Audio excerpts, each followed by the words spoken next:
शुक्लाम्बरधरं विष्णुं शशिवर्णं चतुर्भुजं प्रसन्नवदनं ध्यायेत् सर्वविघ्नोपशान्तये। अखण्डमण्डलाकारं व्याप्तं येन चराचरं तत्पदं दर्शितं येन तस्मै श्रीगुरवे नमः। ओम गुरुर्ब्रह्मा गुरुर्विष्णुः गुरुर्देवो महेश्वरः गुरु साक्षात् परं ब्रह्म तस्मै श्री गुरवे नमः। वंदे परब्रह्म चिदात्मकं सद्वंदे गुरुं शान्तमुमेशमीशं वंदे शिवानंद गुरुप्रवीरं वंदे सदान्यानपि वन्दनीयान् अनंत सुखदातारामखण्डानन्द विग्रहं दयालुमति सन्तुष्टं वन्देऽहं मम सद्गुरुं। रागादिरोगान् सततानुषक्ता न शेषकाया प्रवृता न शेषान् औत्सुक्यमोहारतिदान् जघाना यः पूर्ववैद्याय नमोऽस्तु तस्मै। यः पूर्ववैद्याय नमोऽस्तु तस्मै। ఓం శ్రీరామచంద్ర పరబ్రహ్మణే నమః. శ్రీ వశిష్ఠ గీత ఉపశమ ప్రకరణము. ఇందు మనము ఈరోజు కొత్తగా బల్యూపాఖ్యానము యొక్క 3వ అధ్యాయంగా ఈ ఉపశమ ప్రకరణములో బల్యూపాఖ్యానము అనే దాని గురించి వివరించుకోబోతున్నాం. వశిష్ఠుల వారు చెప్తున్నారు, బలి వైరాగ్య చింతనము. ఇందు మొట్టమొదటి అధ్యాయము ఏమిటి అంటే బలి వైరాగ్య చింతనము. ఇది రఘుకులాకాశ చంద్రుడు అయినటువంటి ఓ రామచంద్ర, లేక అకస్మాత్తుగా ప్రబోధముదయించుడు చేయనైనను బలివలే నీవును పూర్ణ జ్ఞానోత్పత్తిని పొందుము అని చెప్పి వశిష్ఠుల వారు శ్రీరామచంద్రుల వారిని ఉద్దేశించి పలికినటువంటి పలుకులివి. ఏమని? ఓ రామచంద్ర, రఘుకులోత్తమ, అకస్మాత్తుగా ప్రబోధం ఉదయించుడు చేయనను బలివలే నీవు కూడా పూర్ణ జ్ఞానోత్పత్తిని పడేము అన్నారు. బలి చక్రవర్తికి ఎలా అయితే అకస్మాత్తుగా జ్ఞానం ఉదయించి పూర్ణ స్థితిని అందుకున్నారో ఆ విధంగా నువ్వు కూడా పొందుము అని చెప్పి శ్రీరాముడితో వశిష్ఠుల వారు చెప్తూ ఉంటే వెంటనే శ్రీరాముల వారు ఇలా ప్రశ్నిస్తారు. ఏమని? ఓ మహాత్మా, సర్వధర్మజ్ఞ, తమ కృపా విశేషముచే ప్రాప్తింపదగినదంతయు నేను ప్రాప్తిని పొందితిని. నిర్మలమగు ఆత్మపదమున విశ్రాంతిని పడిసితిని అన్నారు. కావున ఇప్పటి వరకు శ్రీరామచంద్ర వారు విన్నటువంటి ఈ జ్ఞానబోధ ప్రభావం ఏమిటో ఆయన ఇప్పుడు వ్యక్తపరిచారు ఆయన నోటి నుంచి. ఎందుకంటే ఇంకా అది పూర్తి కాకముందే మధ్యలోనే ఆ యొక్క స్థితి నాకు ఎలా అనుభవం అవుతుందన్నది ఇక్కడ శ్రీరామచంద్ర వారు తెలియచేస్తున్నారు. అదే విధంగా భగవద్గీతలో అర్జునుడు కూడా 1-2 మార్లు ఈ విధంగానే తెలియచేశారు. కావున ఏమంటున్నారు ఆయన అంటే, ఓ సర్వధర్మజ్ఞ, తమ కృపా విశేషముచే ప్రాప్తింపదగినదంతయు ఏదైతే ప్రాప్తింప చేసుకోవాలో అటువంటి అంతటిని కూడా ప్రాప్తింప చేసుకున్నాను. ప్రాప్తిని పొందితిని, లభించింది. లభించదగినదంతయు లభించింది నాకు.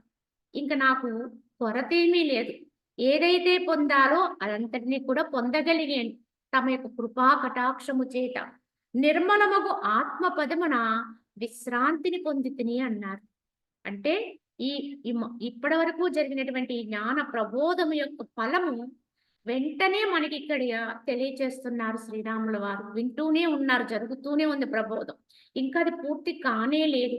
కానీ మధ్యలోని అది ఎలా అయితే ఔషధాన్ని సేవిస్తున్నటువంటి రోగి కొంతవరకు ఔషధ సేవన అయిన వెంటనే నాకు ఈ యొక్క ఆరోగ్యం చక్కబడింది అని చెబితే ఎలా ఉంటుందో, ఆ మందు యొక్క విశేషం ఎంత గొప్పదో మనం గ్రహించగలుగుతాం.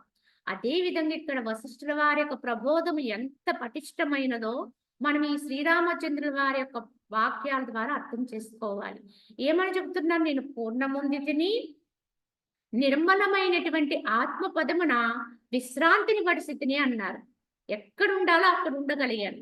ఎక్కడ స్థితిని పొందాలో అక్కడ నేను శాంతిగా విశ్రాంతిని పొందితిని, బడసితిని అని చెప్పారు శ్రీరాముడు.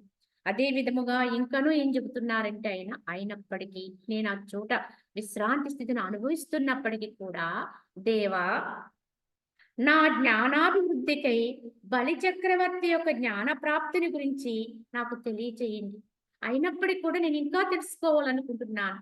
అకస్మాత్తుగా బలికి కలిగినటువంటి ప్రబోధం ఏదైతే ఉందో అది నాకు కూడా తెలియచేయండి మహాత్మా అని చెబుతూ, నమ్రశీలుడగు శిష్యునికి ఉపదేశించుడు యందు మహాత్ములు ఎన్నడూ ఖేదమును పొందరు కదా. కావున ఇలా నేను ప్రశ్నిస్తున్నందుకు మీరు ఏమీ అనుకోరు. ఎందుకంటే మహనీయులైనటువంటి వారు మహాత్ములు ఎప్పుడూ కూడా నమ్రశీలతత్వంతో ఉండేటువంటి, ఎంతో దాని పట్ల శ్రద్ధగా వినయంతో ఎవరైతే ఉంటారో, ఏ శిష్యుడైతే గురువుని ఈ విధంగా ప్రశ్నిస్తాడో అటువంటి శిష్యుడికి బోధించటానికి ఏ మహాత్ముడు కూడా ఏ మాత్రము కూడా ఖేదాన్ని పొందరు. అది దాన్ని బాధగా కానీ అలసటగా కానీ తీసుకోరు. ఎంతైనా తమలో ఉన్నటువంటి జ్ఞానాన్ని వారికి ప్రాప్తింపచేస్తూ ఉంటారు. ఇదే మహనీయుల యొక్క లక్షణం. అది ఒక గని. మహాత్ముల్లో ఆ యొక్క జ్ఞానం అనేది ఒక గనిగా ఉంటుంది. తవ్విన కొలది వస్తుంది. దాన్ని ఎంతైతే బహిర్గతం చేస్తూ ఉంటారో అంతంత ఉన్నతమైపోతూ ఉంటుంది. అంతంత లోతులకి వెళుతూ ఉంటారు. కానీ అలాంటి భాగ్యం కలగాలి అంటే దాన్ని అందుకోవడానికి అర్హుడైన శిష్యుడు వారి ముందు ఉండాలి. వారు ఎప్పుడైతే దాన్ని గ్రహించడానికి స్వీకరణకి సిద్ధంగా ఉంటారో, ఎలా అయితే ఆర్తిగా అంటే ఏంటి, దాహార్తి కలిగిన వాడికి ఎలా అయితే ఆ మంచినీళ్ళు అనేవి దొరికితే ఎలా అయితే ఎంత ఆతృతగా దాన్ని స్వీకరిస్తారో అంతకంటే కూడా ఇంకా చెప్పాలంటే ప్రాణవాయువు శ్వాస ఆగిపోతే, ఆ ప్రాణవాయువు అందకపోతే గిలగలా కొట్టుకునేటువంటి జీవుడికి ఆ యొక్క ప్రాణవాయువుని అందిస్తే ఎలా అయితే స్వాంతన పొంది దాన్ని వెంటనే స్వీకరిస్తారో, అలా గురుబోధన స్వీకరించడానికి ఉత్తమ శిష్యుడు ఎప్పుడూ కూడా సిద్ధంగా ఉంటాడు. అంత ఆర్తితో ఉంటాడు. అదండి ఉత్తమ శిష్యుని యొక్క లక్షణం. అలా ఉంటే గనక ఆ గురువు ఏదైనా తనని తాను ఇచ్చేసుకుంటాడు చెప్పాలంటే. అటువంటి భక్తుడికి భగవంతుడు ఎలా అయితే తనని తాను ఇచ్చుకుంటాడో, అలాగే అటువంటి శిష్యుడికి గురువు తనలో ఉన్న యావత్తు జ్ఞానాన్ని, ఎందుకంటే అందులోంచి తీగ ఇంకెంతో ఉద్భవిస్తూ ఉంటుంది, దాన్నంతటినీ కూడా ఆ శిష్యుని యొక్క ముఖమునందు ప్రవేశపెడతారు మహాత్ములు. కావున శ్రీరామచంద్రుల వారు కూడా ఇదే అంటున్నారు, మహాత్మా, మీ వంటి వారికి నా వంటి శిష్యుడికి బోధించడానికి ఎన్నడూ మీరు ఆలోచన ఖేదాన్ని పొందరు, అలసటగా భావించరు కదా అని చెప్పి అంటే దానికి వశిష్ఠుల వారు చెప్తున్నారు, ఓ రామచంద్ర, బలి యొక్క ఉత్తమ వృత్తాంతమునంతటినీ కూడా నీకు విశదం చేస్తాను, వినుము. దీనిని వినినచో శాశ్వతమైనటువంటి తత్వబోధను పొందగలుగుతావు. కావున బలి చక్రవర్తి కథ నీకు ఇప్పుడు చెప్పబోతున్నానని చెబుతూ, ఈ బ్రహ్మాండమందరి ఒకోనొక దిగ్గజంబున భూమికి అధోభాగమున ప్రసిద్ధమైనటువంటి పాతాళం అనేటువంటి లోకం ఉంది. ఈ బలి చక్రవర్తి లోకం ఏమిటి? పాతాళ లోకము. ఆయన ఎక్కడ ఒకోనొక ఈ భూమి అందలి ఈ బ్రహ్మాండములు ఎన్నో ఉన్నాయి, కానీ ఆ బ్రహ్మాండములు ఒకోనొక దిగ్గజమున ఒక దిక్కులో భూమికి లోపల భాగమున అధో భాగమున పాతాళ లోకం ఉంది, ప్రసిద్ధమైనటువంటిది. అసురులు భుజస్తంభములచే ధరించబడిన మహారాజ్య భారము గల ఆ పాతాళమునకు విరోచనుని పుత్రుడైనటువంటి బలి అనే దానవుడు రాజయున్నాడు. ఆ పాతాళ లోకానికి ఈయన విరోచనుడు అనేటువంటి ఆయన యొక్క పుత్రుడైనటువంటి బలి దానికి రాజయున్నాడు. సర్వలోక విభూషణుడగు ఇంద్రుని కూడా లీలామాత్రముగా జయింపగలుగు మహాపరాక్రమశీలుడైనటువంటి ఆ దైత్యాధీశుడైనటువంటి బలి చక్రవర్తి 10 కోట్ల సంవత్సరాలు రాజ్యపాలన గావించాడట. 1 కాదు, 2 కాదు, 100 కాదు, 1000 కాదు, లక్షలు కాదు, కోట్ల సంవత్సరాలే పరిపాలన చేశాడట ఆయన. ఎందుకంటే అప్పట్లో ప్రాణులు యొక్క ఆయుష్ ఇంతగా ఉండేది. కావున ఈ విధముగా పాతాళ లోకములో పరిపాలన చేస్తున్నటువంటి ఆ బలి చక్రవర్తి అనే దానవుడు కూడా ఆ రాజ్యాన్ని 10 కోట్ల సంవత్సరాలు పరిపాలన చేశాడు. తదుపరి జలావర్తనము భంగి పరివర్తనశీలములైన అనేక యుగములు గడిచిన పిదప సురాసురులు పతనోత్సనంబులు నొంద ముల్లోకములందలి ఉత్తమ భోగములన్నిటినీ అనుభవించిన మీదట దానవేశుడైనటువంటి బలి చక్రవర్తికి వైరాగ్యం కలిగిందట. కావున అలాగా ఆ రాజ్యాన్ని పరిపాలించినటువంటి బలి చక్రవర్తికి అనేకమైనటువంటి యుగాలు గడిచిపోయినాయి. ఎందుకంటే ఈయన విష్ణు భగవాను యొక్క భక్తునిగా చెబుతారు. ఒకానొక కారణము చేత భగవంతుని అవతారమైనటువంటి వామనమూర్తి చేత ఈ యొక్క పాతాళానికి చేర్చబడ్డాడు ఈ బలి. కావున మనకి ఈ కథ అనేది భాగవతంలో తెలియజేస్తూ ఉంటారు. భగవంతుని యొక్క దశావతారాల్లో ఒకటైనటువంటి వామన అవతారం. ఈ బలి అనేటువంటి దానవుడు, ఈయన దానవుడయుండి కూడా మంచి భక్తుడై ఉండేవాడు, యజ్ఞయాగాదులు చేస్తూ ఉండేవాడు, దాన ధర్మాలు చేస్తూ ఉండేవాడు. భూమి మీద అసంఖ్యాకమైనటువంటి రాజసయాగాది యాగాలన్నీ కూడా పూర్తి చేసేస్తూ ఉంటే ఆ యొక్క దేవేంద్రుడికి వణుకు పుట్టేది. ఎందుకంటే ఎవరైతే భూమి మీద అత్యధికమైన పుణ్యకార్యాలు చేస్తూ ఉంటారో 100 అశ్వమేధ యాగాలు పూర్తి చేస్తే ఒక ఇంద్ర పదవికి అర్హుడవుతారు. కావున భూమి మీద ఎవరు ఎటువంటి కార్యాలు చేసినా లేదా ఎవరైనా అనేక వత్సరాలు తపస్సు చేసినా మొట్టమొదట భయపడేది ఎవరు అంటే దేవేంద్రుడు అని చెప్తారు. ఎందుకంటే ఆయన పదవికి ఎక్కడ హాని జరుగుతుందో అని ఆయనకు భయం పుడుతుంది. దీన్ని బట్టి దేవేంద్రుడిలో కూడా అరిషడ్వర్గాలు ఉన్నాయండి. కావున అరిషడ్వర్గాలతో కూడుకున్నటువంటి దేవేంద్ర పదవికి కూడా ఉత్తమం కాదు అని తెలుసుకోగలుగుతాడు సాధకుడు. దాని కొరకు కూడా ఏనాడు కూడా ప్రయత్నం చేయడు. అది కూడా తృణప్రాయంగా సాధకుడు నిజ సాధకుడైతే దేవేంద్ర పదవిని కూడా తృణప్రాయంగా తలుస్తారు. అయితే ఆ విధంగా బలిచక్రవర్తి గొప్ప మహాదానశీలుడై ఎవరు ఏది అడిగినా దానం చేస్తూ యజ్ఞయాగాదులు చేస్తూ భూమిని పరిపాలన చేస్తూ దానవుడై ఉండి కూడా మహా పేరు ప్రఖ్యాతులు పొందినటువంటి వాడి ఉన్నప్పుడు ఆయన చూసి భయపడినటువంటి ఈ యొక్క దేవతలందరూ కూడా ఏదో విధముగా ఈ యొక్క దానవుల్ని అణగదొక్కే ప్రయత్నంలోనే ఉంటారు దేవతా గణం. కావున ఆ విధంగానే విష్ణు భగవాను ప్రార్థిస్తే ఆ కారణము చేత ఈ యొక్క బలిని ఏదో రకంగా ఇక్కడి నుంచి తప్పించే ప్రయత్నం జరిగింది. ఆ యొక్క ప్రయత్నములోనే దశావతారాల్లో ఒకటైనటువంటి వామనావతారం ఉద్భవించిందని చెప్తారు. ఆ విధముగా భగవానుడు వామన రూపంతో ఈ భూమి మీదకు వచ్చి చాలా చిన్ని అయినటువంటి అంటే ఆకృతిలో చాలా చిన్నగా బాలభటుడుగా ఆ యొక్క బలిచక్రవర్తి చేస్తున్నటువంటి యజ్ఞ కార్యం చేస్తున్నటువంటి ఆ ప్రదేశానికి చేరుకుని అక్కడ బాలభటుడుగా ఆయనకి దర్శనమిస్తాడు. ఆయన చూసి ముగ్ధుడైపోయినటువంటి బలి ఆయన్ని ఏదైనా మీరు ఏం కోరి వచ్చారు స్వామి, కావున ఇక్కడ వచ్చిన వారికి లేదనకుండా ఏదైనా సరే సమర్పణ చేసుకోవటమే నా భాగ్యం అని చెబితే అందుకు ఆయన ఆ బాలభటుడు రూపంగా ఉన్నటువంటి శ్రీ మహావిష్ణువు చాలా సంతసించి ఆయనతో చెబుతారు, నాకు ఏమి కావాలంటున్నావు, మరి నువ్వు ఇవ్వగలవా అని అడుగుతారు. ఏదైనా మీరు కోరితే నేను ఇవ్వడానికి సిద్ధమే అని చెబుతాడు బలి. చెబితే అయితే నాకు 3 అడుగుల నేల చాలని అడుగుతాడు. 3 అడుగులు కావాలి అని అడుగుతాడు. 3 అడుగుల స్థలం కావాలని అడిగితే అందుకు బలి చాలా చిన్నతనంతో అంటే ఇంతటి వాడు ఇంతటి గొప్పవాడైనటువంటి ఏదైనా ఇవ్వగలిగినటువంటి నా దగ్గర 3 అడుగులు స్థలమేమిటి స్వామి, ఇంక ఏదైనా కోరండి అంటాడు. కానీ అంతటికీ అంతర్యామి తత్వంగా ఉన్నటువంటి ఆ పరమాత్మ అంటే శ్రీ మహావిష్ణువు తత్వంతో ఆయన ఉన్నాడు కనుక ఆయన అంటాడు, నేను అడిగినది ఇదే, కావలసింది ఇదే, కావున నాకు ఇవ్వవలసింది ఇదే, ఇది నీకు ఇష్టమైతే ఇవ్వు, స్వీకరిస్తాను, లేదా నేను వెళ్ళిపోతాను అంటే దానికి పని అడ్డుపడి, స్వామి మీరు అడిగినది లేదనకుండా ఇవ్వడానికి నేను సిద్ధంగా ఉన్నానని చెప్పి ఆయన సంసిద్ధుడవుతాడు ఇవ్వటానికి.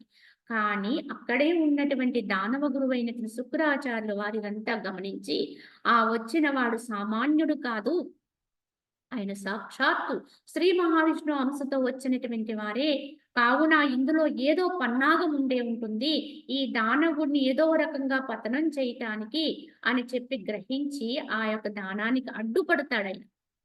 ఎన్నో ప్రయత్నాల చేత ఆ దానం ఇవ్వకుండా చేయాలనేటువంటి విధానంలో ప్రయత్నిస్తాడు శుక్రాచార్యుల వారు. కానీ ఏ విధంగానూ కూడా ఆయన ప్రయత్నం సఫలం కానివ్వడు భగవంతుడు. ఆ యొక్క బాలవటుడు రూపంగా ఉన్నటువంటి వామనమూర్తి. కావున ఆయన ప్రయత్నం అంతా ఫలించలేదు. అదే విధంగా అడిగిన విధంగానే బలి ఇవ్వడానికి సంసిద్ధుడై అందుకు తగినటువంటి ప్రవర చెప్పుకుని ఇస్తున్నాననే సంకల్పంతో ఆయనకు దానం ఇచ్చేశారు. ఇచ్చిన తర్వాత ఎలా అంటే, నేను నా అడుగుతో 3 అడుగులు కొలుస్తాను. ఈ 3 అడుగులు నాకు ఇస్తే చాలని చెప్తాడు. సరే కొలుసుకోమన్నారు. కానీ ఒటుడింతై అన్నట్టుగా బ్రహ్మాండమంతా నిండిపోయాడు ఆ ఒటుడు. చూస్తుండగానే అంత బాలవటుడుగా చాలా చిన్నగా ముద్దుగా ఉన్నటువంటి ఆ రూపం వల్ల ఆకాశం అంత ఎత్తు ఎదిగిపోయింది. సూర్య చంద్రులే నేత్రాలుగా కలిగినటువంటి రూపంతో ఆయన ఎదిగి ఎదిగి ఎదిగి బ్రహ్మాండమంతా నిండిపోయాడు. కావున ఆయన 3 అడుగుల నేల అడిగాడు కనుక ఒక్క అడుగుతో భూమినంతా కొలిచాడు. రెండో అడుగు తీసి దివికి పెట్టాడు. అంటే ఆకాశానికి చూపించాడు. అంటే భూమి ఆకాశం మొత్తం ఆయన 2 అడుగులతోటే నిండిపోయింది. అలా చెబుతారు. ఆ యొక్క బ్రహ్మలోకానికి చేరినటువంటి ఆ పాదాన్ని బ్రహ్మదేవుడు కడిగితే, ఆ కడిగినటువంటి నీరు జాలువారితే, అది భూమి మీదకి దిగితే, ప్రవహిస్తే అదే గంగా నది అయిందని చెబుతారు. అదే బ్రహ్మ కడిగిన పాదం అని. ఈ విధంగా మనకి పురాణ గాథలు ఎన్నో ఉన్నాయి. కనుక ఆ ఊర్ధ్వగతిలో వెళ్ళినటువంటి ఆ పాదాన్ని అక్కడ బ్రహ్మదేవుడు కడిగాడని చెబుతారు. కనుక అదొక నెలవు. ఆ స్థానానికి అది ఆ పాదం అక్కడ ఒక నిలవు. కనుక ఆ పాదాన్ని పట్టాలి అక్కడ. ఇది అంతరార్థంలో చూసుకోవచ్చు, భౌతికార్థంలో చూసుకోవచ్చు. ఏమైనప్పటికీ కూడా భగవంతుని పాదాన్ని ఆశ్రయించాలి. ఆ పాదాన్ని మనము అభిషేకించాలి. పాదము అంటే నెలవు, తావు, చోటు ఇలాంటి పదాలకు ఇలాంటి అర్థం వస్తుంది. కావున ఆ చోటుని పట్టుకోవాలి. కావున ఊర్ధ్వ స్థితిలోకి ఎవడైతే ఉన్నతమై తమ ఆత్మస్థితిని అందుకుంటాడో వాడికి ఆ పాదాన్ని అభిషేకించే భాగ్యం కలుగుతుంది. అదే బ్రహ్మతత్వం అని కూడా చెప్తారు. సరే, పురాణ విధానంలో తీసుకుంటే వీరు భూమినంతటిని ఒక అడుగుతో కొలిస్తే, రెండో అడుగుతో దివిని కొలిస్తే, ఇక మూడో అడుగు తీసి ఎక్కడ పెట్టేది అనే ప్రశ్న వచ్చింది. అప్పటికే అర్థమైపోయింది బలిచక్రవర్తికి. ఇదంతా కూడా తన్ను తరింపచేసేటువంటి విధానంగా గుర్తించాడు. ఆయన మహాభక్తుడై ఉన్నాడు. కావున ఆయన వెంటనే గ్రహింపు కలిగిన వాడు, వివేకవంతుడు, విచక్షణ కలిగి ఉన్నటువంటి వాడు. అప్పుడు వెంటనే ఆలోచించాడు. అప్పుడు మూడో అడుగు ఎక్కడ పెట్టేది అని ఆయన ప్రశ్నించగానే తడుముకోకుండా ఆయన తన భాగ్యానికి ఎంతో ఆయన ఉప్పొంగిపోయి ఇంతటి భాగ్యం ఇంకెవరికైనా కలుగుతుందా అని ఆనందపడి తప్పనిసరిగా ఆ మూడో అడుగు నా శిరస్సు మీద ఉంచమని చెప్పి వినమ్రుడై వంగి తన శిరస్సును చూపించాడు ఈ బలి. ఎందుకంటే భగవంతుని పాదము శిరస్సుని తాకడము అంటే అది సామాన్యమైన విషయం కాదు. పాదము అంటే నెలవు, తావు, చోటు అని చెప్పుకున్నాం. ఇక్కడ భగవంతుని యొక్క పాదమైనటువంటి అంటే ఆ నెలవుని శిరస్సును ధరించటము అంటే సహస్రారాన్ని ధరించటమే. అంటే వారికి ఉత్తమ గతులు తప్పవు. ఉత్తమమైనటువంటి మోక్షస్థితి అనేది తప్పక అందుతుంది. ఎవరైతే పరమాత్మ యొక్క పాదాన్ని తమ శిరస్సును ధరించగలుగుతారో, ఆ తావును తమ యొక్క శిరస్సును పెట్టుకోగలుగుతారో అదే సహస్రారాన్ని చేరుకోరు. కావున ఆ విధంగా ఆ యోగ మార్గములో వెళ్ళినా, భక్తి మార్గంలో వెళ్ళినా, ఏ విధంగా అయినప్పటికీ కూడా అట్టి వారికి ముక్తి తథ్యము అన్నారు. ఆ విధంగా బలిచక్రవర్తి తన భాగ్యానికి ఎంతో ఉప్పొంగినటువంటి వాడై భగవంతుని పాదాన్ని తన శిరస్సును ధరించాడు. అలా వినమ్రుడై తన శిరస్సును చూపించగానే ఆ వామనమూర్తిగా ఉన్నటువంటి ఆ మహావటుడు ఎందుకంటే విశ్వమంతా నిండిపోయినటువంటి ఆ యొక్క రూపంతో ఉన్నటువంటి ఆ పరమాత్మ యొక్క స్థితి ఏదైతే ఉందో ఆ పాదాన్ని ఆయన శిరస్సు మీద పెట్టగానే వెంటనే ఆయన కిందికి కుచించుకుపోయి భూమిని చీల్చుకుని అడుగుకు వెళ్ళిపోతున్నాడు. అప్పుడు అప్పుడు కూడా బలిచక్రవర్తి ఏమీ మారు మాట్లాడలేదు. నా భాగ్యమే భాగ్యం అనుకున్నాడు. కానీ ఆయన యందు ఆయన భక్తికి మెచ్చి కరుణతోటి భగవంతుడు ఆయనకి వరమిస్తాడు. ఏమని, ఓ బలి, నీవు భూమి పైన లేకపోవచ్చు, కానీ నువ్వు నా భక్తుడివి. నీకెప్పటికీ నాశనము లేదు. నన్ను నమ్మిన వాడు ఏనాడు చ్యుతిని పొందడు. కావున నీవు ఈ భూమి మీద నుంచి ఈ భూమికి క్రింది భాగంలో ఉన్నటువంటి పాతాళానికి చేరుకుని అక్కడ ఉన్నటువంటి ఆ లోకాన్ని అనేక కోట్ల సంవత్సరాలు పరిపాలన చేసి తదుపరి నన్ను చేరుకుంటావు. అప్పుడు ముక్తిని పొందుతావని ఆయనకు వరమిస్తాడు.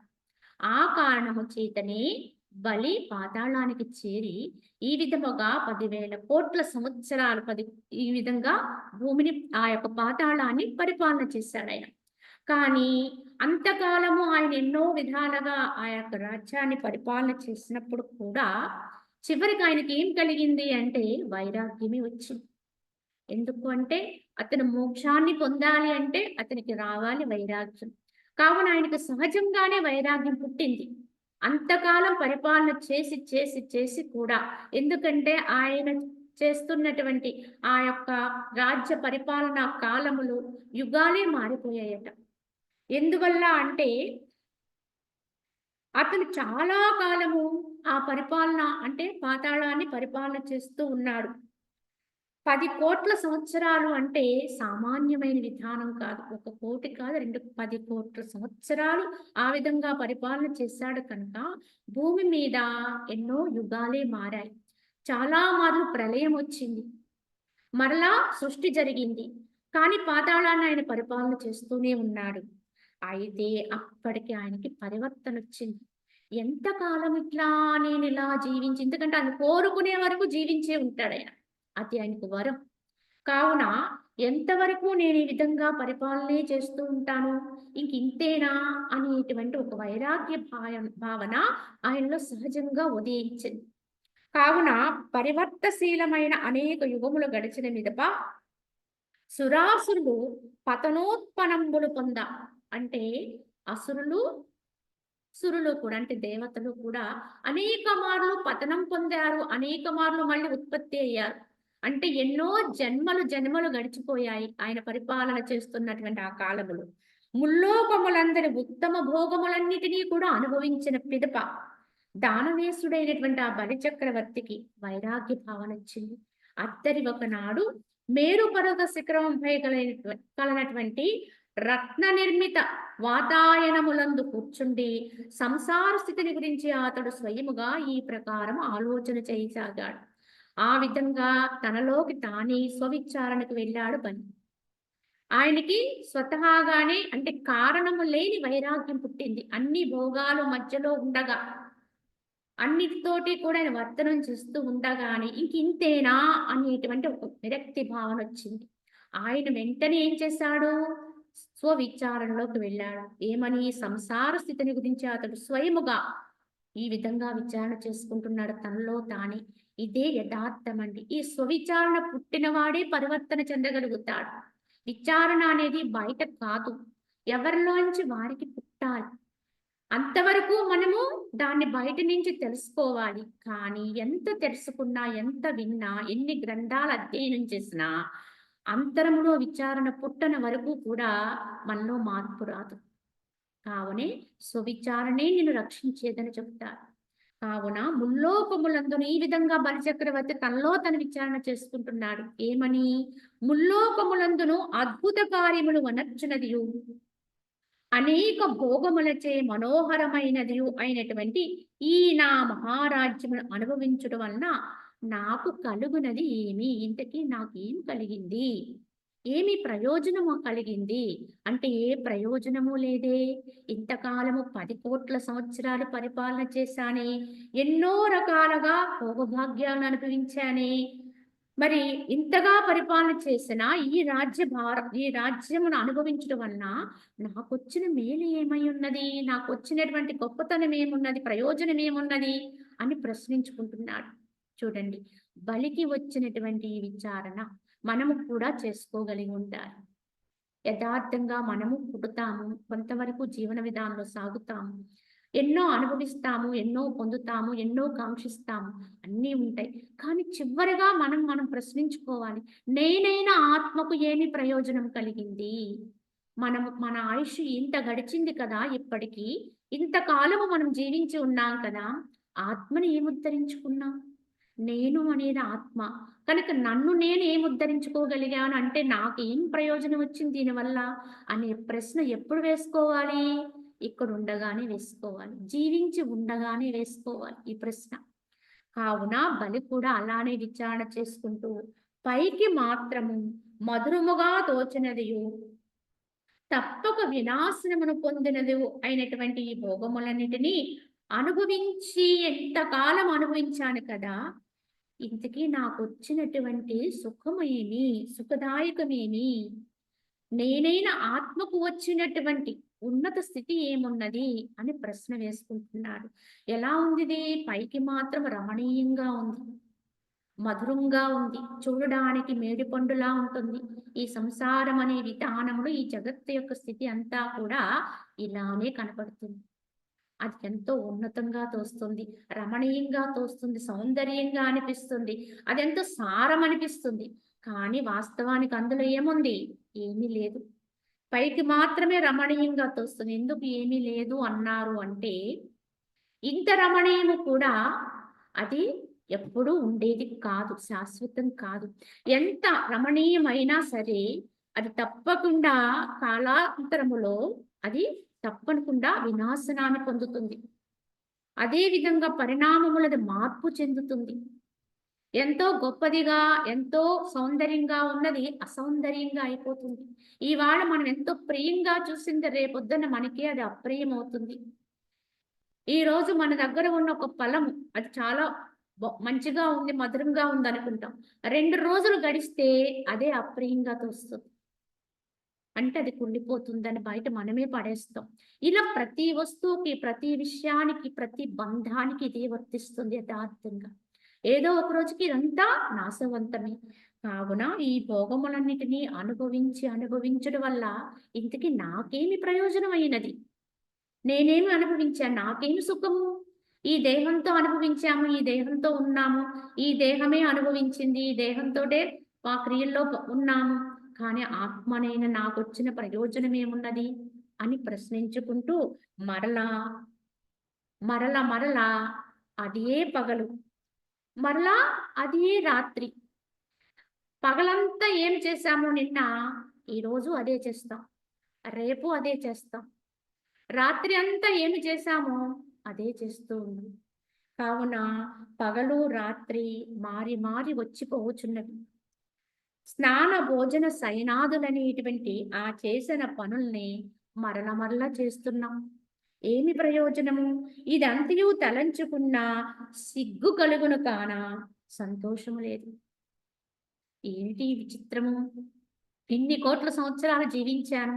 కానీ ఎన్ని పగళ్ళొచ్చినాయి, ఎన్ని రాత్రులొచ్చినాయి. అన్ని పగల్లోనూ కూడా మనము దేనికోసము నిరంతరము పాకులాడుతున్నాము అంటే, ఆ యొక్క స్నాన భోజనాదులు.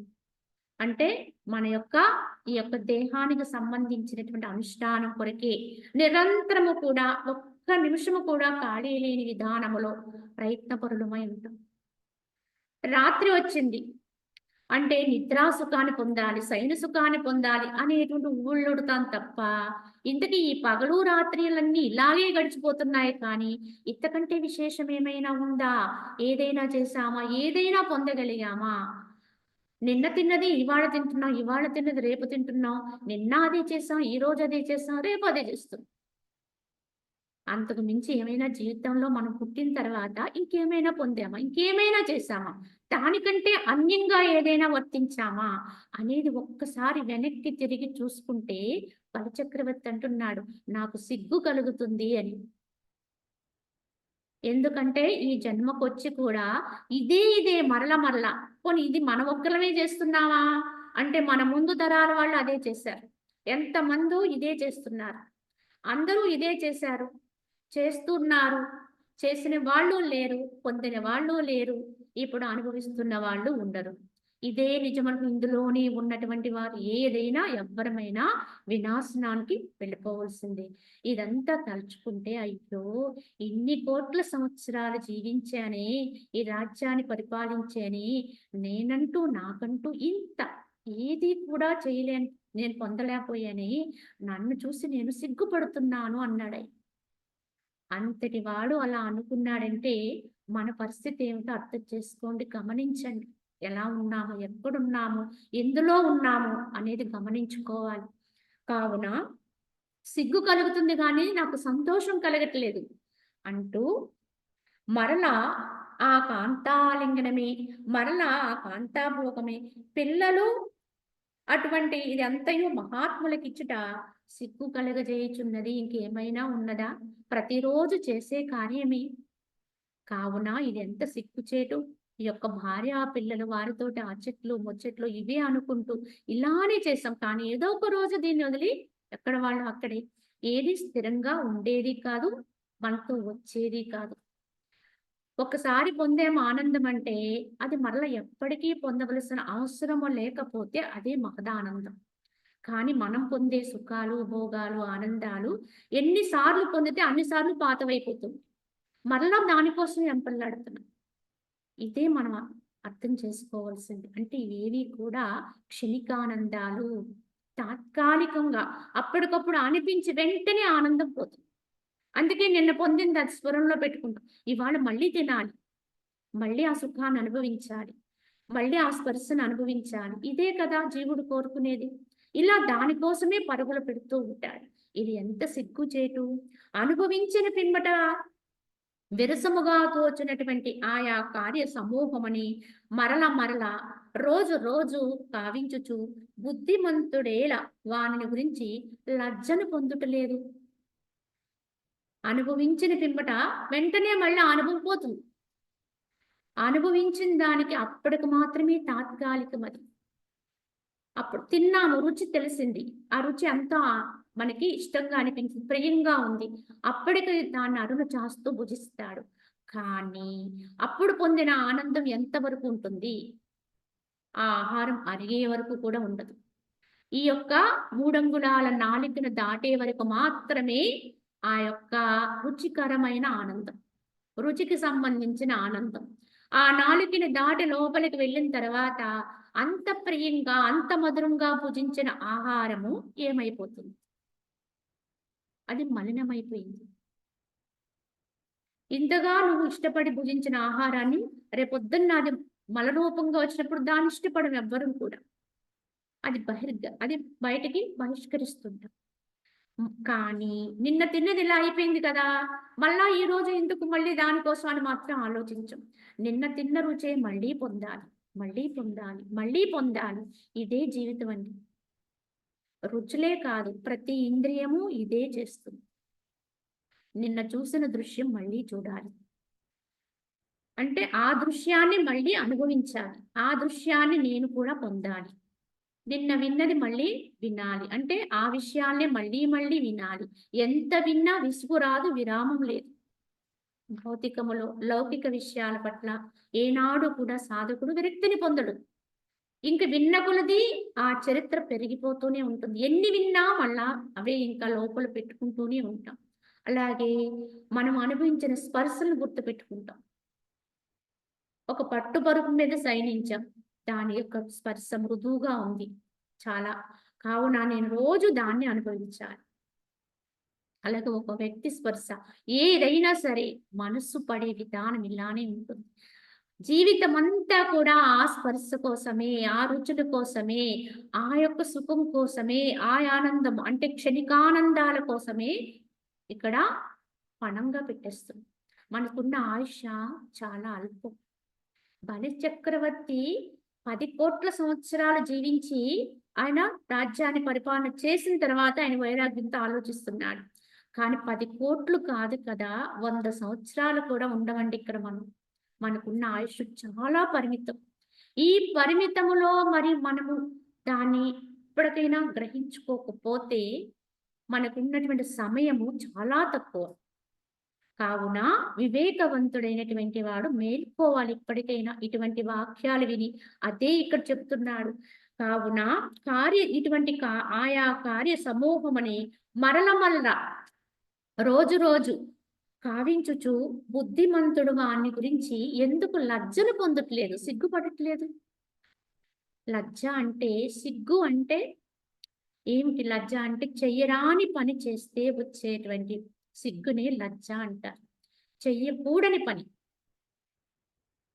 ఎప్పుడైతే చేస్తామో అప్పుడు వచ్చే సిగ్గు ఏదైతే ఉందో అది లజ్జ అవుతుంది. కానీ మానవుడు ఆ విధంగా చెయ్యకూడని విధానంలో జీవిస్తూ, ఉండకూడని విధానంలో ఉంటూ కూడా లజ్జను పొందట్లేదు, సిగ్గుపడట్లేదు. అయ్యో!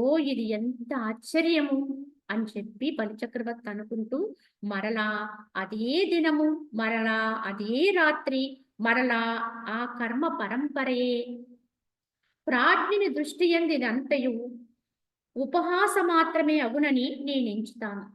కానీ వాస్తవంగా జ్ఞాని ఈ విధంగా చరించేటువంటి మానవుని యొక్క పోకడలు చూసి దరహాసం చేస్తాడు, నవ్వుకుంటాడు, పరిహాసపడతాడు. ఎందుకంటే అజ్ఞాని యొక్క తత్వము జ్ఞానికి ఎప్పుడు పరిహాసమే.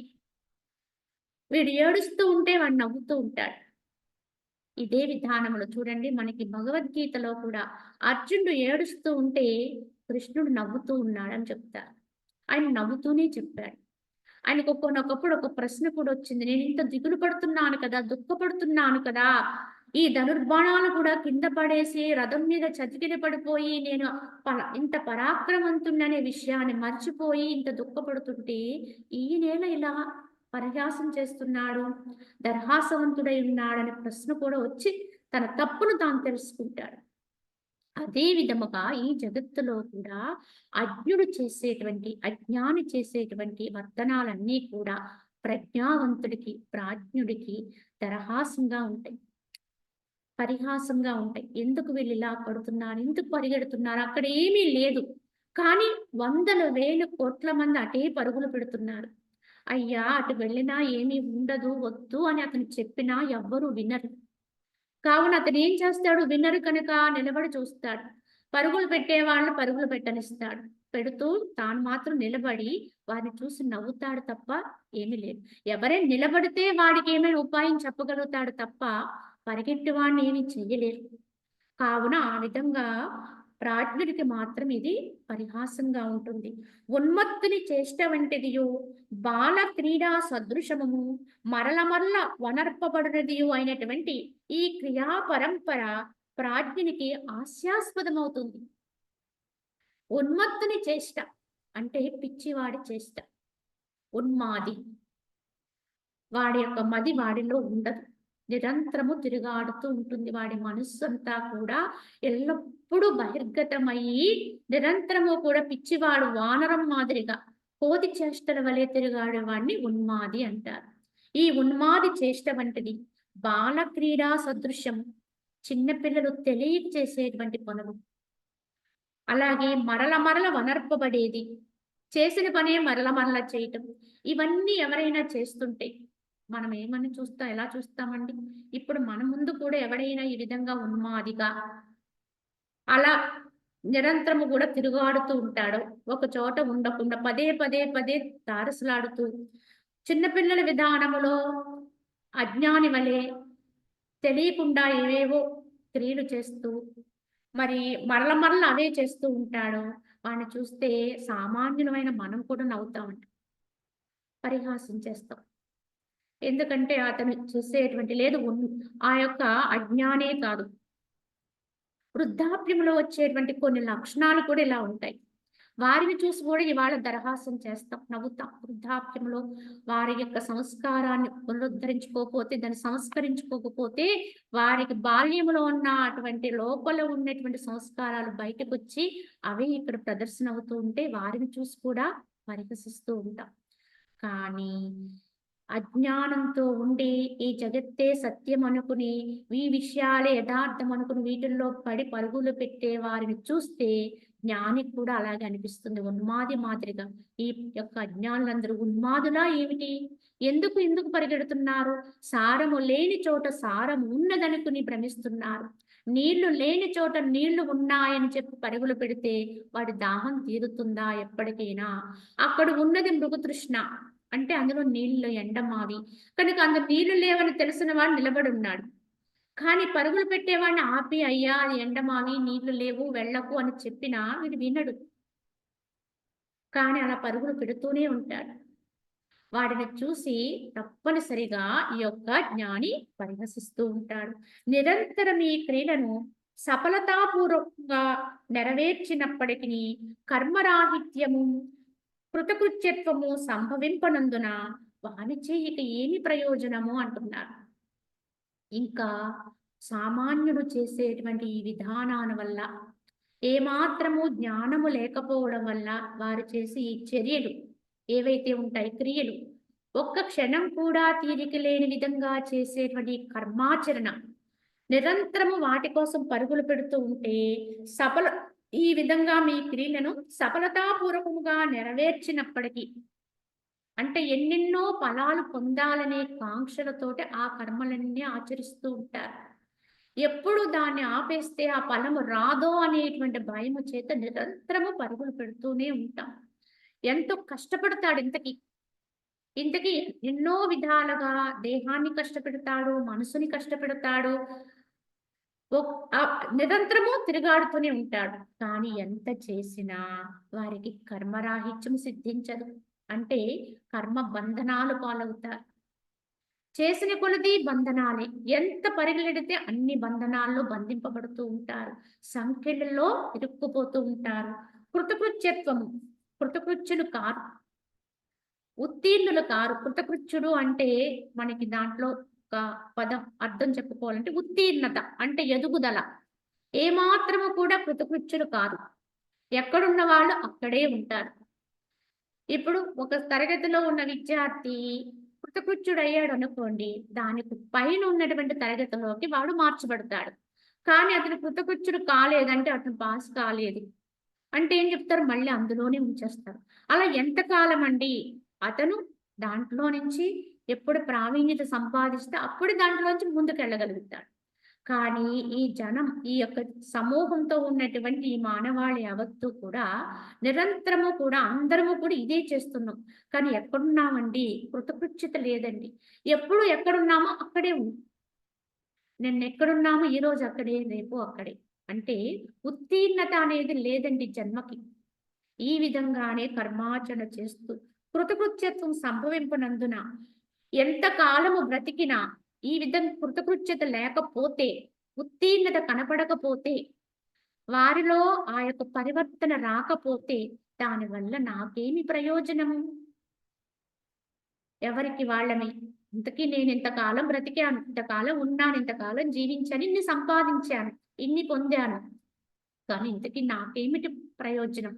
నేను ఎంతవరకు ఎదిగాను, నన్ను నేను ఏం తెలుసుకోగలిగాను, నేనేమి పరిపూర్ణత్వాన్ని అందుకోగలిగాను అని ప్రశ్నించుకుంటే అక్కడ మాత్రం సున్నా, ఏమీ లేదండి అన్నట్టుగా ఉందనుకోండి.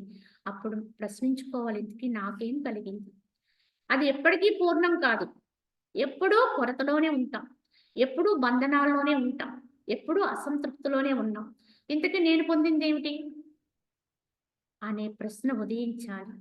కావున దేనిని పొందుడుచే ఇతరముగు కార్యము ఒకంతైనను చెయ్యదగినది మిగిలి ఉండదో అటువంటి ఏకముగు మహోన్నత ఫలమిచ్చుట నేనేమియూ కావించలేకున్నానే, ఇంతవరకు కాంచలేకున్నానే. ఇంతకీ ఏమి ప్రశ్న వేసుకున్నాడు? ఇంతకీ నాకేమిటి ప్రయోజనం, ఏమిటి ప్రయోజనం ప్రశ్న వేసుకున్నాడు.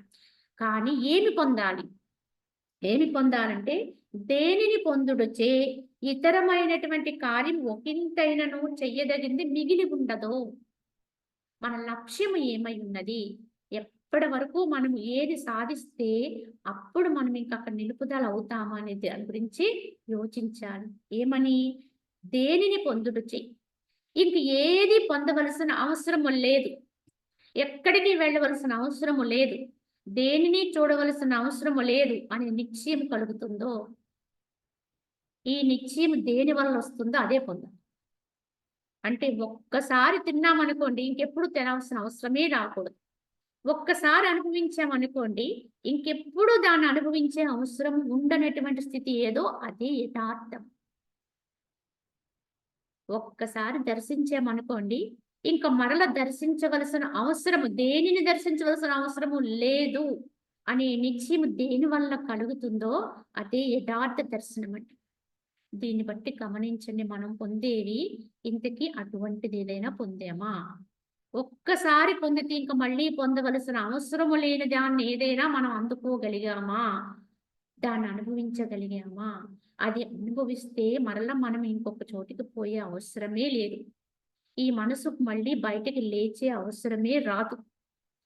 మరి అటువంటి దాన్ని ఏమైనా అందుకోగలుగుతున్నానా అనే ప్రశ్న వేసుకోవాలి. కావున చెయ్యదగినది కూడా ఇంకేముండదు వారికి. ఏదో ఉన్నాము కనుక ఇక్కడ ఇలా నడుస్తూ ఉంటాం, ఆడిస్తూ ఉంటాం తప్ప ఇంక ఈ కర్మ చెయ్యాలి, అది చెయ్యాలి, ఇది ధర్మం, ఇది అధర్మం, ఇది చెయ్యకూడదు, ఇది ఉండకూడదు, లేకపోతే ఇలా ఉండకపోతే ఏమైపోతుందో, ఎవరేమనుకుంటారో ఈ ప్రశ్నలేవి రావండి ఇంక. ఎప్పుడు అది అందుకున్న వాడికి. అప్పటి వరకు మనం సమాజం అంటాం, లోకం అంటాం, గృహం అంటాం, ధర్మం అంటాం, అన్నీ అంటూ ఉంటాం. ఇదంతా మనకి మనం చెప్పుకునేటువంటి ఒక విధంగా మనల్ని మనం మభ్యపెట్టుకునే సాకులు మాత్రమే. వాస్తవానికి యథార్థ దృష్టి కలిగి యథార్థ తత్వం యొక్క అనుభవం అయితే వారు ఎలా ఉండాలి, ఏం చేయాలనేది వారి లోపలే వారికి సంకేతం అందుతుంది. వారు దేని పట్ల ప్రత్యేకంగా ఉండే వ్యక్తి అవ్వరిక. ఏది ఎలా ఉంటే అలానే ఉంటారు. కానీ తాముగానే ఉంటారు. కావున చెయ్యదగినది మిగిలి ఉండదో అటువంటి ఏకమైనటువంటి మహోన్నతమైన ఫలమిచ్చట నేనేమీయూ కాంచలేదు. ఈ జగత్తులో ఇప్పటి వరకు ఇంతకాలం కూడా అటువంటిదేమీ నాకు దొరకలేదంటాడు బలిచక్రవర్తి. ఎన్ని పొందినా మరల ప్రయత్నమే. కావున ఇంక ఒకదాన్ని పొందితే ఇంక రెండోది అక్కర్లేదు అనే ఫలం ఇప్పటి వరకు నేను పొందలేకపోయానే, అయ్యో అని బలిచక్రవర్తి అనుకుంటూ తుచ్చమైనటువంటి విషయ సుఖముల కంటే అన్యమైనటువంటి నిత్య సుఖము ఏదేని కలదా విచారించదే అని నిశ్చయించుకుని బలిచక్రవర్తి అంతటి శీఘ్రముగా ధ్యాననిష్ఠుడయ్యాడు. ఏమనుకున్నాడైనా, ఈ తుచ్చమైనటువంటి విషయ సుఖముల కంటే అన్యమైనటువంటి నిత్య సుఖం ఏదైనా ఉందా, ఇంక ఇది కాకుండా ఇంకేదైనా ఉందా అనే ప్రశ్న వచ్చింది ఇక్కడ. కావున అది ఉంటే దాన్ని తెలుసుకోవాలి, అది ఉంటే దాని విచారణ చెయ్యాలి. అది ఏమై ఉన్నదా అది గ్రహించుకోవాలి. అది గ్రహించుకోవాలంటే నేనేం చెయ్యాలి అని ప్రశ్న వేసుకుని ఆయన తదేకంగా విచారణ చేసుకుని అంతటి బలిచక్రవర్తి శీఘ్రముగా ధ్యాననిష్ఠుడయ్యాడు. తెలుసుకోవాలని చెప్పి ఎక్కడెక్కడికో పరుగులు పెట్టలేదు ఆయన. ఎవరెవరి దగ్గరకో వెళ్ళేదో గ్రహించుదాం, తెలుసుకుందామని బయటికి పరుగులు పెట్టలేదు. ఆయన ఏం చేశాడు తెలుసుకోవాలని లోపలికి వెళ్ళాడు. శీఘ్రముగా అంతర్ముఖుడయ్యాడు. ఆ ముఖత్వంలోంచే స్వచ్ఛమైన జ్ఞానం పుడుతుంది. కావున బలి ఇప్పుడు తనలో ఏమి తెలుసుకోబోతున్నాడు అనేది మనం గ్రహించుదాం. తదుపరి ఆయన చాలా కాలం ధ్యానం చేసుకున్న తర్వాత అలా ధ్యానం చేసి దానవుల ప్రభు అయినటువంటి ఆ బలిచక్రవర్తి కనుబొమ్మలు విశాలమునర్చి ఆలోచించుచుండా అంతట క్షణములో ఆయనకి పూర్వకాలిక సంస్కార ఉద్భవము చేత తాను ఇది వరకు విన్నటువంటి భావము స్మృతి పదములోకి రాగా ఆహా జ్ఞప్తికి వచ్చినదని అతడు పలికాడు. ఇందుకు ఆయన చాలా కాలము ఆయన ధ్యానావస్థలో ఉన్నాడు, తదేకనిష్ఠుడై ఉన్నాడు. ఆ విధంగా ఉండగా ఆయనలోకి ఏమి కలిగిందో వెంటనే ఆయన కన్నులు తెరిచినప్పుడు చెప్పిన పదం ఏమిటి అంటే, ఆహా జ్ఞప్తికి వచ్చింది, గుర్తుకొచ్చింది అన్నాడట. స్ఫురణ కలిగింది, స్మరణ అంటే తిరిగి జ్ఞాపకం వచ్చింది అని పలికాడు. ఇందుకు ఆయనకి ఏమి జ్ఞాపకం వచ్చింది అంటే, ఆయన యొక్క ధ్యాన స్థితి వల్ల బలిచక్రవర్తి కనుబొమ్మలు విశాలమునర్చి ఆలోచిస్తూ ఉంటే అంతటి క్షణములో ఆయనకి పూర్వకాలిక ఉద్భవము చేత తాను ఇంతకు ముందు విన్నటువంటి భావం అంతా కూడా స్మృతి పదములోకి వచ్చిందంటే గతములో ఆయన జ్ఞానాన్ని పొంది ఉన్నాడు. ఆ జ్ఞానం యొక్క పరిపక్వత ఆ స్థితి ఇప్పుడు ఆయన స్ఫురణలోకి వచ్చింది. ఇప్పటి వరకు అది నిద్రాణమైంది, ఎక్కడో దాగి ఉంది. కానీ ఎప్పుడైతే ఆయన అంతర్ముఖుడయ్యాడో వెంటనే అది వెలుగులోకి వచ్చింది. ఇంతకీ ఏమి గుర్తొచ్చిందో చెబుతాడు బలిచక్రవర్తి. అప్పుడు బలిచక్రవర్తి తన మనంబుని ఇట్లు చింతించెను. ఇహ పరలోకజ్ఞుడును తత్వవేత్తయు మహాత్ముడైనటువంటి నా తండ్రి అయిన విరోచన్ని పూర్వమని నేను ఇట్లా అడిగి ఉన్నాను. ఎందుకంటే గత జన్మలో నేను భూమి మీద రాజ్య పరిపాలన చేస్తున్న సమయములో నేను విరోచనుడు అనేటువంటి ఆయన యొక్క పుత్రుణ్ణి. కానీ అప్పట్లోనే నేను మహాత్ముడైనటువంటి నా తండ్రిని ఈ విధంగా ప్రశ్నించి ఉన్నాను.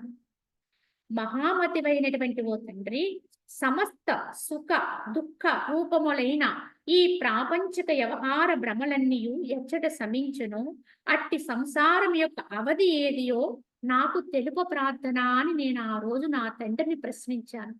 ఏమని ప్రశ్నించాడు?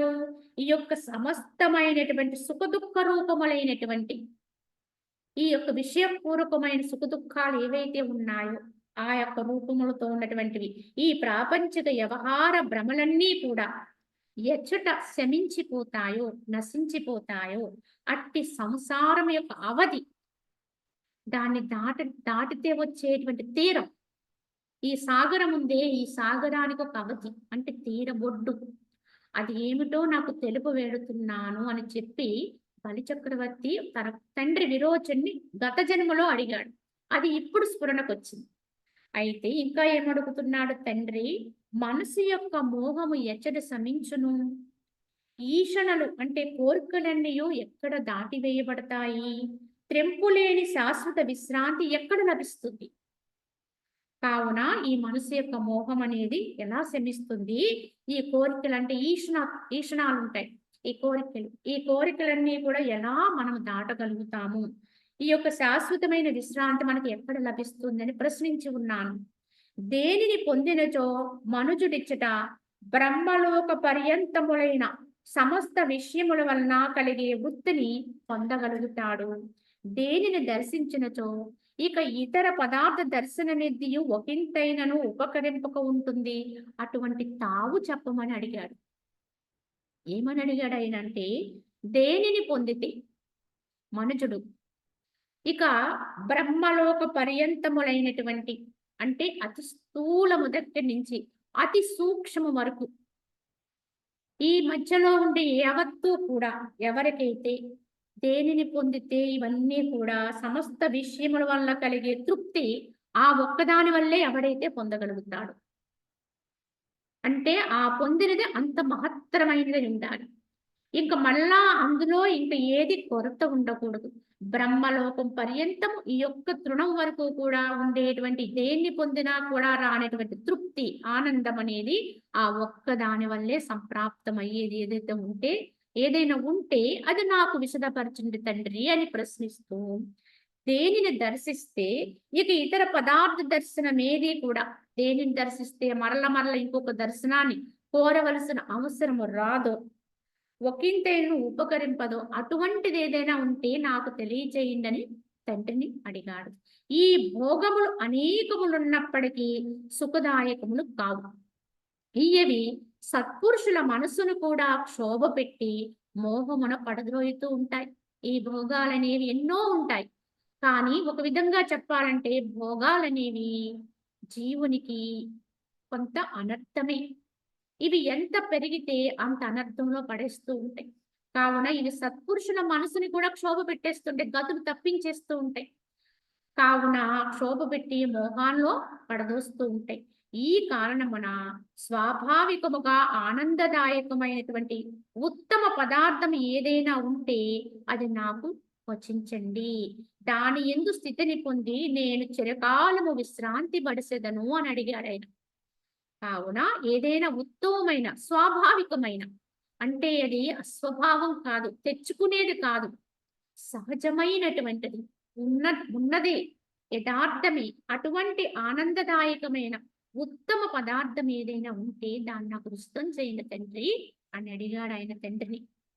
అదే విధముగా చంద్రకిరణములు కూడా నిర్జించు పుష్ప ఫల గుచ్చంబులచే పరివేష్టితమైనటువంటి మూల భాగము కలిగినది, స్వర్గము నుండి బలాత్కారముగా తేబడి స్వగృహాంగణము నెలకొల్పబడినదియు, కల్పవృక్షము కింద ఆసీనుడయున్న మా జనకుడు ఆ ప్రశ్నను ఆలకించి కల్పవృక్ష పుష్కరముల వలె సుగంధితములను మధురములను అమృతతుల్యములను జరామర నివారకములు అయినటువంటి ఉత్తమ వచనంబులు వేనిని నా మనోమోహశాంతికే వచించి ఉండెనో వానిని నేనిప్పుడు గుర్తు చేసుకున్నాను. నాకు ఇప్పుడు స్మరణకొచ్చాయి అని చెప్పాడు. నా తండ్రిని నా ప్రశ్నిస్తే నా తండ్రి వాటికి సమాధానం చెప్పాడు. అప్పుడు ఎటువంటి వాడు అంటే ఆయన ఆ యొక్క ఎక్కడున్నాడైనా అంటే కల్పవృక్షము కింద కూర్చుంటాడు. అంటే కల్పవృక్షము అంటే ఇక్కడ ఏది అడిగితే అది ఇచ్చేదే కల్పవృక్షం. కల్పవృక్షం కింద ఉన్నవాడికి ఏది కోరితే అది జరుగుతుందటండి. ఏది అడిగితే అది ఇస్తుందట. అది కల్పవృక్షం యొక్క లక్షణం. ఇక్కడ తన తండ్రిని కల్పవృక్షంతో పోల్చుకున్నాడు ఆయన. ఆయన నుంచి ఏమి అర్థిస్తే అది ఆయన నుంచి వస్తుంది. అంతటి సమర్థుడైన కనుక అటువంటి కల్పవృక్ష సదృశుడైనటువంటి ఆ కల్పవృక్షము క్రింద ఆసీనుడై ఉన్న మా జనకుడు నా ప్రశ్నను ఆలకించి, నేను వేసినటువంటి ఆ ప్రశ్నను ఆలకించి కల్పవృక్ష పుష్ప రసము వలె ఇంతకీ నాకు ఆయన ఇచ్చారు. నేను అడిగిన దానికి ఆయన తప్పకుండా ఆ ఫలాన్ని నాకు అందించారు. ఎలా అందించారు అంటే ఆ కల్పవృక్ష పుష్ప రసము, కల్పవృక్షమే చాలా గొప్పది. ఆ కల్పవృక్షము యొక్క పుష్పాలు ఎంతో సుగంధంతో ఉంటాయట. ఆ పుష్పాల నుంచి తీసిన రసము వలె సుగంధితములైనటువంటి వాక్యాన్ని నాకు ఇచ్చారు ఆయన. ఇంకా మధురములను అమృతతుల్యములను జరామరణ నివారకములైన ఉత్తమ వచనంబులు ఏవైతే నాకు నా తండ్రి ప్రసాదించాడో అవన్నీ ఇప్పుడు నాకు స్ఫురణకొచ్చాయి అన్నారు. గుర్తు చేసుకున్నాడు. ఎందువల్ల? ఆయన జ్ఞాన నిమగ్నుడైనందువల్ల. అందుకే మనం ఎంతవరకు అంతర్ముఖత్వంలోకి వెళ్ళగలుగుతామో అంతంత మన లోపల ఉన్న ప్రజ్ఞ మేలుకుంటుంది. లోపల ఉండేటువంటి అంతర్గత స్థితులన్నీ కూడా సంస్కరింపబడతాయి. గతములో మనం అందుకున్నటువంటి ఏదైనా జ్ఞానం ఉంటే అది తిరిగి మళ్ళీ మేల్కొంటుంది. అందుకే జ్ఞానాస్థితిలోకి ఎవరమైనా అభ్యాసం చెయ్యాలి. కావున ఈ విధంగా బలిచక్రవర్తి పలుకుతూ ఏమన్నాడు నా తండ్రి అంటే, విరోచనుడు కుమార, వేల కొలది త్రైలోక్యములు కూడా పట్టునటువంటి అతి విశాలమైన ఒకోనొక దేశము కలదు అని చెప్పాడు నా తండ్రి. ఏం చెప్పాడు? అటువంటి చోటు ఏదంటే చూపించమన్నాడు కదా, ఆ చోటు చెబుతున్నానని ఆ రోజు నా తండ్రి ఏం చెప్పాడంటే, వేల కొలది త్రైలోక్యములు కూడా పట్టేటువంటి ఈ ముల్లోకాలు ఒకటి కాదు, రెండు కాదు, అటువంటి ముల్లోకాలు వేల కొలది అంటే లెక్కకు మిక్కిలి కూడా అందు నిక్షిప్తమై ఉంటాయి. అయినా అది ఇంకా ఎంతో మిగిలిపోయే ఉంటుంది. అది ఎంత అని ఎవరికి చెప్పడానికి లేదు. అది ఇక్కడి నుంచి అక్కడికి ఉంటుంది, దాని నిడివి ఇంత ఉంటుందని చెప్పడానికి లేదు. కావున అటువంటి అతి విశాలమైనటువంటి ఒకోనొక దేశము కలదు అన్నాడు ఆయన. అదే మోక్ష సామ్రాజ్యము. కావున అచట సముద్రములు కాని, పర్వతములు కాని, లోకము కాని, ఎండ కాని ఏమీ ఉండవు. ఇందుకు ఆ దేశములో సముద్రాలు ఉండవు, పర్వతాలు ఉండవు, లోకాలు ఉండవు, ఎండ ఉండదు, వాన ఉండదు. మరియు అటన నేను కాని, విష్ణువు కాని, ఇంద్రుడు కాని, మహేశ్వరాదులు కాని ఎవ్వరూ ఉండరు, ఎవ్వరూ లేరు. ఆ దేశములో ఏ పదార్థాలు ఉండవు, ఏ వస్తువులు ఉండవు, ఏ దేవతాగణాలు ఉండవు, నువ్వు లేరు, నేను లేను, ఎవ్వరూ లేరు. ఆ ఇంద్రుడు ఉండడు, ఆ విష్ణువు ఉండడు, ఆ రుద్రుడు ఉండడు, ఈ రూపాలేమి లేవు. అచ్చట గొప్ప మహనీయుడును, మహాప్రకాశమానుడును, సర్వకర్తయు, సర్వవ్యాపియు, సర్వరూపుడగు ఒక రాజు మాత్రము తూష్ణీభూతుడై అంటే కూటస్థుడై కలిచున్నాడు అన్నారు. ఇంతకీ ఆ సామ్రాజ్యమే మోక్ష సామ్రాజ్యం. అక్కడ ఏ ఆకృతి లేదు, ఏది లేదు, దేనికి ఉనికి లేదు. కానీ అక్కడ గొప్ప మహనీయుడు, మహాపరాక్రమానుడు, సర్వకర్త, అన్నిటికీ కూడా ఆయనే భోక్తాకర్త, సర్వవ్యాపి, సర్వరూపుడైన ఒక రాజు, ఆయనే ఆత్మరాజు. ఆ రాజు ఎలా ఉన్నాడంటే తూష్ణీభూతుడై అన్నారు. అంటే కూటస్థుడై అంటే సర్వము తానే నిశ్చలమై ఉన్నాడాయన. కావున అతనిచే సంకల్పింపబడిన ఒక మంత్రి అక్కడ ఆయనకు ఉన్నాడు. ఇంతకీ ఆ మంత్రి ఎవడు అంటే ఆయన సంకల్పమే మంత్రి అక్కడ. ఈ సంకల్పమే అక్కడ మనస్సు. సంకల్పం వస్తేనే మనసొచ్చింది. కావున అతనిచే సంకల్పింపబడిన ఒక మంత్రి కలడు. అతడు సమస్త ఉత్తమ మంత్రణ కార్యములను కావించుచుండును. ఘటింపన దానిని కూడా అతడు శీఘ్రముగా ఘటిల్ల చేయగలడు. మరియు ఘటించు దాన్ని ఏమాత్రము ఘటింపనీయకుండా చేయగలడు. లేక కేవలము విరుద్ధముగా ఘటిల్లునట్లు కూడా చేయగలడు. ఈ మనసు యొక్క పటిమ తత్వం ఎంత గొప్పదో ఇక్కడ చెప్పారు. ఇంతకీ ఈ ఆత్మ అనే రాజు అటువంటి రాజ్యంలో ఉన్నాడు. ఆ రాజ్యానికి మొత్తానికి ఆయనే అధీశుడు, ఆయనే సర్వకర్త, సర్వభోక్త, సర్వాంతర్యామి. అక్కడ అది తప్ప ఇంకొకటి లేదు. ఆయన ఎలా ఉన్నాడు? కూటస్థుడై ఉన్నాడు, నిశ్చలంగా ఉన్నాడు. కానీ నిశ్చలంగా ఉన్న ఆయనలోంచి ఒక చలనం పుట్టిందండి అనుకుందాం. ఆ చలన శక్తియే మనస్సు అనే మంత్రి. ఈ మనస్సు అనేటువంటి మంత్రి ఎటువంటి వాడంటే సమస్త ఉత్తమ మంత్రణ కార్యాన్ని కూడా గావించగలిగినటువంటి వాడు. అన్ని రకాల నాటిని కూడా చేయగలిగిన వాడు. మంచిని చేయగలవాడు, చెడ్డని చేయగలవాడు. ఎందుకు అంటే ఘటింపన దానిని కూడా అతడు శీఘ్రముగా ఘటిల్ల చేయగలడు. ఇక అక్కడ మనసుకి తలుచుకుంటే సాధ్యం కానిది లేదు.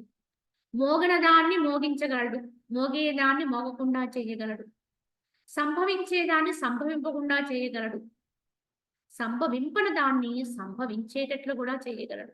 ఏదైనా అటుదిటు ఇటుదిటు చేయగలిగినటువంటి ఘటిమ ఈ యొక్క మనసుకుంటుంది. కావున ఏమాత్రము లేక కేవలము విరుద్ధముగా ఘటినట్లుగా విరుద్ధ భావాలు విరుద్ధంగా చేసేటట్టుగా కూడా చేయగలడు. ఆ రాజు యొక్క సమస్త కార్యములను నెరవేర్చువాడు ఆ మంత్రియే ఉన్నాడు. ఇంతకీ ఆ రాజు ఎలా ఉన్నాడు? కూటస్థుడుగా ఉన్నాడు, నిశ్చలంగా ఉన్నాడు, ఉన్న చోటే ఉన్నాడు, ఏమి చెయ్యకయే ఉన్నాడు, స్వస్థానములో తానుగానే ఉన్నాడు. అక్కడ ఇంకొకటి అనేది రాకపోతే ఇంకేమీ లేదు. కానీ చలనం వచ్చింది, అదే మంత్రి, అదే మనస్సు. ఈ మనసే దీనంతటికి కర్త. అంటే అన్నిటినీ అటుదిటు ఇటుదటు మార్చగలడు, ఏదైనా చేయగలడు, ఏదైనా చూపించగలడు, ఉన్నదాన్ని లేనట్టు చేయగలడు, లేని దాన్ని ఉన్నట్టు చూపించగలడు. కావున ఆ రాజు యొక్క సమస్త కార్యమును నెరవేర్చువాడు ఆ మంత్రి. రాజు కేవలము ఏకాంతమున అద్వితీయ స్వభావమున హాయిగా ఉండేది. రాజు ఎలా ఉన్నాడు? ఏమీ చెయ్యి, ఆయన అద్వితీయ భావంతో, అంటే రెండు లేదు, ఏకం, నేను తప్ప అన్యము లేదన్నట్టుగా అద్వితీయముగా ఏకాంతమున హాయిగా ఉన్నాడు. రాజు అలా కూటస్థుడై నిశ్చలంగా హాయిగా ఉన్నాడు. ఇలా చెబుతూ ఉంటే తండ్రి వాళ్ళకి ఒక ప్రశ్న వచ్చింది. ఏమని? ఓ మహామతి, శారీరక మానసిక బాధ వినుర్ముక్తమగు ఆ దేశం పేరి అది ఎట్లు ప్రాప్తించును? ఎవరు దాన్ని పొందుతని? ఆ మంత్రి ఎవరు? మహాబలశాలి అయినటువంటి ఆ రాజు ఎవడు అని ప్రశ్నిస్తాడు.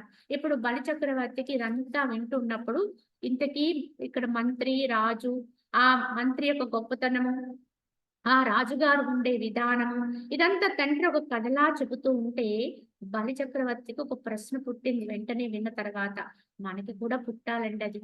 కావున ఏమని అడుగుతున్నాడు? ఇంతకీ ఓ మహామతి, శారీరక మానసిక బాధా వినిర్ముక్తమైన ఆ దేశం ఏది? ఇంతకీ అక్కడ ఏ బాధలు ఉండవన్నాం, అక్కడ ఏ కర్మలు ఉండవన్నాం. కావున అక్కడ ఏ పదార్థాలు, వస్తువులు, సముద్రాలు కానీ, నదులు కానీ, పర్వతాలు కానీ, ఇంద్రుడు కానీ, చంద్రుడు కానీ, నువ్వు కానీ, నేను కానీ, విష్ణువు కానీ, రుద్రుడు కానీ ఎవ్వరూ లేరన్నావు. ఇంతకు ఆ దేశం ఏది అని ప్రశ్నిస్తూ అది ఎట్లు ప్రాప్తించును? ఆ దేశానికి పోవాలంటే ఏం చెయ్యాలి? ఎవరు దానిని పొందగలిగిరి? ఇంతకీ ఆ దేశాన్ని ఇంతకుముందు ఎవరైనా వెళ్ళారా? ఎవరైనా ఆ దేశంలోకి వెళ్ళగలిగారా? పొందారా? ఇంతకీ ఆ రాజు దగ్గర ఉన్న మంత్రి ఎవరు? మహాబలశాలైన ఇంతకీ ఆ రాజు ఎవడు? ఈ మహాబలవంతుడుగా కూటస్థుడుగా ఏమీ చెయ్యకుండా హాయిగా ఉన్నటువంటి ఆ రాజుగారు ఎవరు? ఇటువంటి తత్వం అంతా కూడా నాకు విశదీకరించము తండ్రి అని ఈ యొక్క బలి తన తండ్రిని అడిగితే ఆ తండ్రి దాన్ని ఉద్దేశించి ఇప్పుడు ఎంతో ఆయనకి తత్వబోధ చేస్తారు, జ్ఞానాన్ని విశదీకరిస్తారు. అది ఏమై ఉన్నదనేది మనము రేపటి భాగంలో తెలియచేసుకుందాం. హరి ఓం తత్సత్. ఓం అసతో మా సద్గమయ తమసో మా జ్యోతిర్గమయ మృత్యోర్మా అమృతంగమయ. ఓం శాంతి శాంతి శాంతి.